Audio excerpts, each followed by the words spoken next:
If you ask my mother where she's from, she's 100% going to say she's from the Kingdom of God, because she does not like to say that she's from Ecuador. Ecuador being one of the few South American countries that has not especially outdone itself on the international stage. Magical realism basically skipped over it, as did the military dictatorship craze of the 1970s and 1980s. Plus, there are no world-famous Ecuadorians to speak of, other than the fool who housed Julian Assange at the embassy in London, the president, and Christina Aguilera's father, who is a domestic abuser. If you ask my father where he is from, he will definitely say Ecuador, because he is sentimental about the country for reasons he's working out in therapy.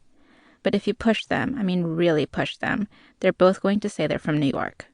If you ask them if they feel American because you're a little narc who wants to prove your blood runs red, white, and blue, they're going to say no, we feel like New Yorkers. We really do, too. My family has lived in Brooklyn and Queens a combined 97 years. My dad drove a cab back when East New York was still gang country, and he had to fold his body into a little origami swan and hide under his steering wheel during crossfires in the middle of the day while he ate a jumbo slice of pizza. Times have changed, but my parents haven't. My dad sees struggling bodegas and he says they're fronts. For what? Money laundering. For whom? The mob.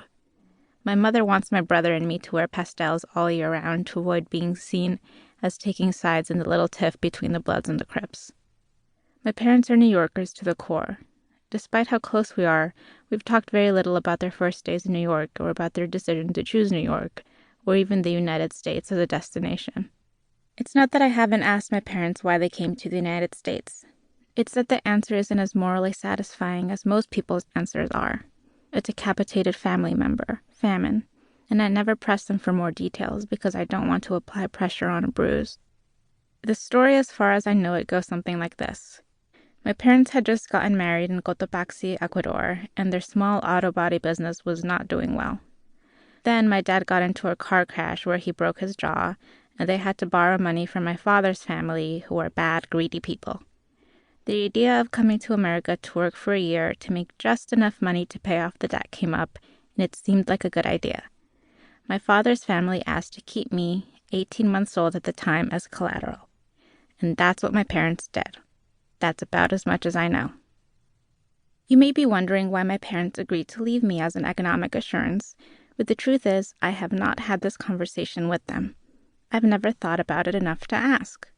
The whole truth is that if I was a young mother, if I was me as a young mother, unparented, ambitious, at my sexual prime, I think I would be thrilled to leave my child for exactly a year, as they said it would be, which is what the plan was.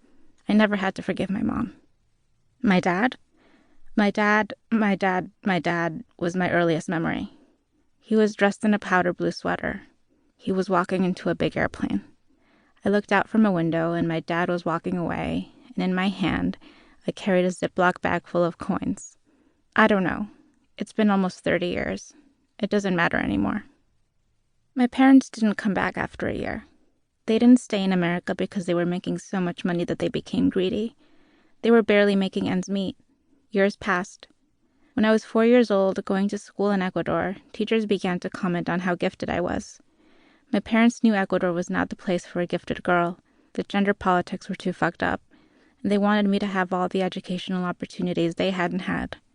So that's when they brought me to New York to enroll me in Catholic school. But no matter how hard they both worked to make tuition, they fell short. Then one day, I think I was in the 4th grade, the school bursar called me into his office and explained that there was an elderly billionairess who lived in upstate New York who had heard about me and was impressed. He told her my family was poor and might have to pull me from the school. Okay, so in this scenario, the tragedy would have been that I'd have to go to the local public school, which was not a great school, but just so we're on the same page, I support public schools and I would have been fine. So she came up with a proposition.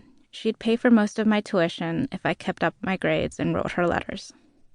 That was the first time in my life I'd have a benefactor, but it would not be my last. When I was at Harvard, a very successful Wall Street man who knew me from an educational NGO we both belonged to, he as a supporter, me as a supported, learned I was undocumented and could not legally hold a work-study job, so every semester he wrote me a modest check.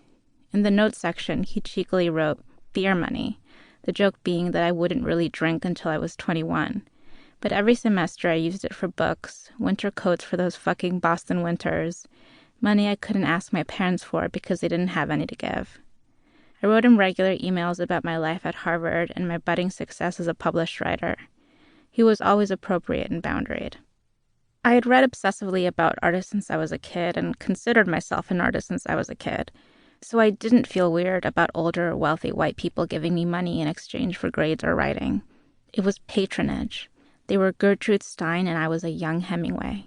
I was Van Gogh, crazy and broken. I truly did not have any racial anxieties about this, thank God. That kind of thing could really fuck a kid up.